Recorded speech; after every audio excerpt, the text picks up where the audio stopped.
दोस्तों मैं इसीलिए बोलता हूँ कि भाई एसोसिएट रास्ते में सबसे अच्छा क्रिकेट खेलता है नेपाल।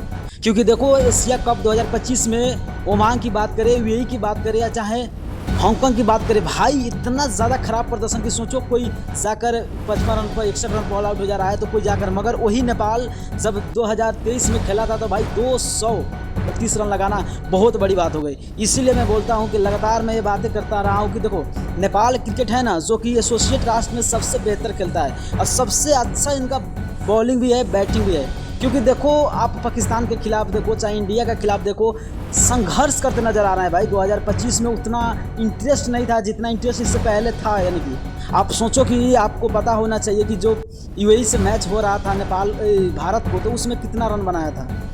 और वहीं सोचो ओडीआई फॉर्मेट में जब नेपाल और इंडिया बीच मैच था, उस मैच में यानी कि क्रिकेटर किस तरह के खेल रहे थे नेपाल के, यानी कि बॉलिंग भी ज़बरदस्त था और बैटिंग भी ज़बरदस्त था। उसी बदौलत यानी कि 230 रन का टारगेट दिया था। और आज देखो T20 फॉर्मेट में कोई 55 पे आउट हो जा रहा है ऑल आउट, तो कोई 60 पे ऑल आउट हो जा रहा है। यानी कि इस तरह की गेम हो रहा है और सबके सब संघर्ष करते नजर आ रहे हैं। भाई यही मौका है उस एसोसिएट देश को डेस्टिनेशन बनने का, मगर इसमें सबके सब फ्लॉप आए हैं। तो आपको क्या लगता है कि आने वाले 2027 में जो है उसमें ओडीआई फॉर्मेट में क्या फिर से नेपाल खेलेगा? तो हम सबको लग रहा है कि हाँ भाई खेलेगा। आपको क्या लगता है? अपना राय जरूर कमेंट कीजिएगा। अगर नए हो तो चैनल को सब्सक्राइब करते हुए पेज जरूर फॉलो कीजिएगा।